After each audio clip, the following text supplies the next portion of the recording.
dia, pode chegar, seja muito bem-vindo. Nós estamos ao vivo, agora são 8 horas e 31 minutos pelo horário de Brasília. Vamos juntos começar o dia bem informados? Então, a partir de agora, você confere as notícias do Brasil e do mundo desta quinta-feira. Vamos aos destaques.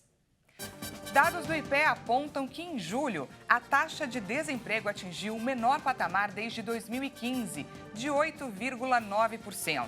O Banco Central do Brasil interrompe sequência de altas da taxa básica de juros da economia. Atenção, eleitores, termina hoje o prazo para pedir a segunda via do título de eleitor.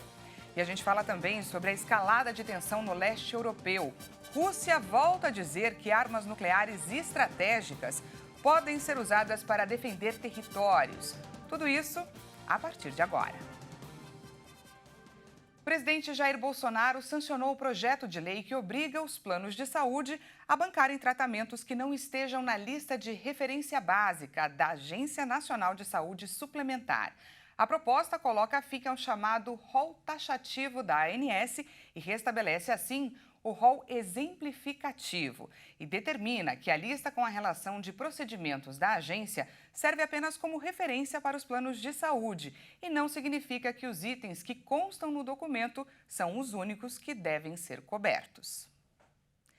A taxa de desemprego de julho foi a menor desde 2015. Em um ano, são quase 4 milhões a menos de desocupados. O levantamento do Instituto de Pesquisa Econômica Aplicada do Ministério da Economia apontou que a taxa de desemprego no mês de julho foi de 8,9%. Em relação ao igual período do ano anterior, a queda é de 3,9 pontos percentuais. Em julho de 2021, a taxa de desemprego calculada pelo IPEA foi de 12,8%. Os cálculos foram feitos com base nos dados da PNAD contínua, divulgada pelo IBGE. O resultado foi uma taxa de desocupação de 8,9% em julho, a menor desde julho de 2015, segundo o IPEA.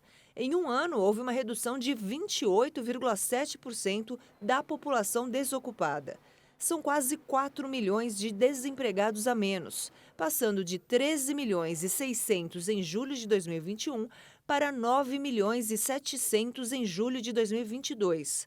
No período compreendido entre os meses de maio e julho, o contingente de pessoas ocupadas foi de 98 milhões e 700, um recorde na série histórica iniciada em 2012, também segundo os números da PNAD contínua. E uma boa notícia, mais uma vez, a Universidade de São Paulo é considerada a segunda melhor universidade da América Latina em um ranking internacional de ensino superior. A lista divulgada hoje aponta a PUC do Chile na primeira colocação. A USP liderou como a maior produtora de pesquisas da América Latina e se destaca no indicador de artigos corpo docente. A Unicamp e o FRJ também aparecem no top 10. O Brasil é destaque ainda no grande número de funcionários de alta qualidade. E faltam menos de 2 semanas para o primeiro turno das eleições e os preparativos para o pleito seguem a todo vapor. Nesta quarta-feira, o Tribunal Regional Eleitoral do Distrito Federal iniciou o processo de lacração das urnas eletrônicas. Funcionários do Tribunal Regional Eleitoral do Distrito Federal passaram a quarta-feira trabalhando nas urnas eletrônicas que vão ser usadas no primeiro turno do pleito no próximo dia 2 de outubro. De acordo com a Agência Brasil, todas as urnas a serem utilizadas, incluindo a contingência, devem passar pelos processos de geração de mídias, carga e lacração. Então, esse momento é muito importante para a Justiça Eleitoral, porque nós estamos preparando essas urnas para os dias das eleições e, após a instalação da mídia, nós colocaremos um lacre em cada urna. E esse lacre é assinado pelo juiz da zona eleitoral. E esse lacre vai constatar a integridade, a segurança, a confiabilidade da urna eletrônica. A geração das mídias consiste na gravação dos dados dos eleitores da sessão e dos nomes e fotos dos candidatos em cartões de memórias, e os lacres são produzidos pela Casa da Moeda. Então, 1.000 urnas serão preparadas por dia, serão lacradas, estarão preparadíssimas para o dia da votação. E no total, aqui no Distrito Federal, nós vamos ter 6.748 urnas eletrônicas, todas seguras e confiáveis. Depois de preparadas, as urnas são encaixotadas e vão ser enviadas para as respectivas sessões eleitorais, onde os eleitores do DF vão escolher os próximos deputados distritais, deputados federais, senador, governador e presidente. Termina hoje o prazo para solicitar a segunda via do título de eleitor. Quem está em dia com a Justiça Eleitoral pode acessar o site do Tribunal Superior Eleitoral e imprimir o título na ferramenta de autoatendimento ao eleitor. Também é possível solicitar a segunda via nos cartórios eleitorais. Para a versão digital, basta acessar o aplicativo e-Título, disponível para os aparelhos Android e também iOS. Agora, quem possui pendências judiciais precisa, sim, regularizar a situação no cartório eleitoral onde está inscrito e só depois, então, pedir a segunda via. Lembrando que o título eleitoral não é obrigatório no dia da eleição. É possível votar apresentando um documento original com foto, mesmo que com a data de validade vencida. A Aviação Itapemirim e suas subsidiárias tiveram a falência decretada nesta quarta-feira pela primeira vara de falências e recuperação judicial do Tribunal de Justiça de São Paulo. A decisão atendeu a um pedido da administradora judicial do grupo, chamada EXM Partners. Apesar de estar em recuperação judicial desde 2016, a companhia conseguiu, sim, autorização para montar uma empresa do setor aéreo, a ITA, mesmo em meio à pandemia de Covid-19, um dos momentos de maior crise para o segmento e também alvo de diversas polêmicas, incluindo brigas entre sócios e administradores.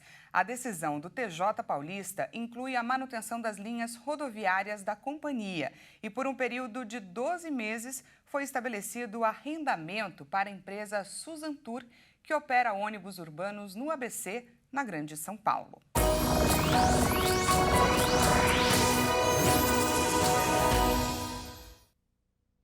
E agora vamos sim falar do tempo. A estação mais colorida do ano chega hoje, por volta ali das 10 horas da noite. Com ela, diversas variações no clima devem acontecer. A gente confere agora como ficará o tempo hoje em algumas cidades nestas últimas horas de inverno. A gente começa falando de Fortaleza, capital do Ceará. A cidade amanheceu ensolarada, com céu aberto, e a previsão é de que a cidade enfrente mais um dia de calorão, com máxima de 32 graus. Ao longo da tarde, algumas nuvens carregadas podem mudar um pouco o cenário, provocando chuva em alguns pontos da cidade. Em Boa Vista, capital de Roraima, o tempo também deve ficar firme durante boa parte do dia, com máxima aí de 33 graus. E atenção, existem alertas ativos emitidos pelo Instituto Nacional de Meteorologia para chuvas intensas na região no finalzinho da tarde. Por isso, então, fique atento. E para finalizar, a gente fala aqui de São Paulo. O dia por aqui começou bem encoberto, mas vamos dar uma olhada em como que está o céu agora? Quase nenhuma nuvem, o azul volta a aparecer. Depois de uma madrugada chuvosa, a expectativa é de que as temperaturas aumentem e alcancem aí uma máxima de 24 graus. Mas atenção, porque tem previsão de chuva moderada ainda hoje. A gente vai para um rápido intervalo e na volta falamos sobre a escalada de tensão no leste europeu. Rússia volta a dizer que armas nucleares estratégicas podem ser usadas para defender territórios. Nós voltamos já.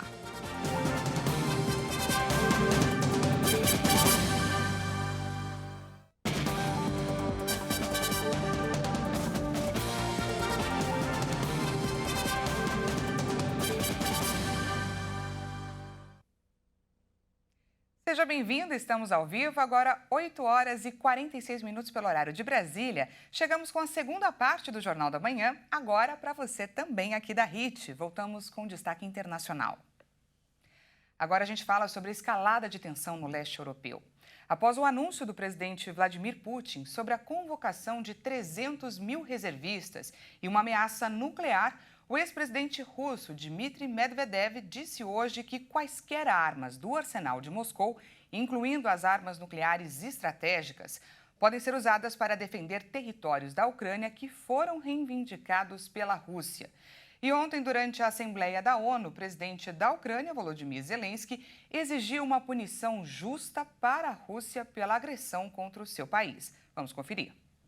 O presidente ucraniano Volodymyr Zelensky discursou na Assembleia Geral da ONU por meio de um vídeo nesta quarta-feira. Zelensky pediu a criação de um tribunal especial para julgar Moscou pela invasão. Foi cometido um crime contra a Ucrânia e exigimos uma punição justa. O crime foi cometido contra nossas fronteiras nacionais, contra a vida de nosso povo, contra a dignidade de nossos homens e mulheres. O crime foi cometido contra os valores que fazem de você e de mim uma comunidade das Nações Unidas, e a Ucrânia exige punição por tentar roubar nosso território. A community of the United Nations. And Ukraine demands punishment for trying to steal our territory. Vestindo sua habitual camiseta verde-oliva, Zelensky disse no vídeo pré-gravado que a Rússia violou os princípios da organização internacional. Além disso, pediu um fundo para compensar os danos que os ucranianos têm sofrido durante a invasão. Zelensky solicitou ainda que as Nações Unidas retirem o direito ao veto da Rússia no Conselho de Segurança. Essa mobilização de reservistas, anunciada pelo presidente russo Vladimir Putin, gerou manifestações em pelo menos 38 cidades do país. As forças de segurança reagiram e ocorreu a detenção de mais de 1.300 pessoas. Seriam as maiores manifestações na Rússia desde o início da ofensiva de Moscou na Ucrânia, em fevereiro. Os números são da OVD Info, uma organização especializada em contagens de prisões. Os manifestantes gritavam não à guerra, não à mobilização. Putin relançou sua ofensiva na Ucrânia e ameaçou recorrer a armas nucleares, algo que os Estados Unidos levam a sério. A mobilização anunciada por Putin foi descrita por líderes na Europa como uma admissão de fraqueza por parte de Moscou, cujo exército tem sofrido derrotas militares ante forças ucranianas. Um sinal de preocupação entre os cidadãos russos é que os sites das companhias aéreas ficaram saturados após o discurso de Putin. Uma petição online contra a mobilização já coletou 230 mil assinaturas. E voltamos a olhar aqui para o nosso Brasil, porque o Comitê de Política Monetária manteve a mesma taxa Selic e encerrou o maior ciclo de alta nos juros. O Copom manteve a Selic em 13,75% e encerrou assim a mais longa sequência de elevação desde 1999. A taxa básica de juros subiu por 12 vezes seguidas desde março de 2021, como ferramenta para conter a inflação. A decisão do Copom não foi unânime. Segundo o comunicado divulgado pelo Banco Central, 7 dos 9 membros do comitê votaram pela manutenção da taxa e outros 2 votaram por uma elevação residual de 0,25 ponto percentual, o que jogaria a Selic para 14%. A interrupção da alta dos juros acontece em um cenário de desaceleração da inflação.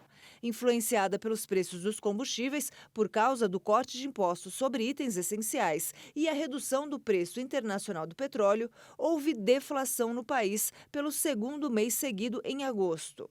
De acordo com projeções de analistas do mercado financeiro, a taxa Selic deve permanecer nesse patamar até junho de 2023.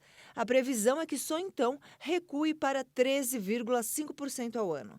Para o fim do ano que vem, a projeção é de juros em 11,25%. Essa edição fica por aqui. Muito obrigada pela sua companhia. Às 10 horas, Patrícia Velenic chega com mais informações. Uma ótima quinta-feira para você.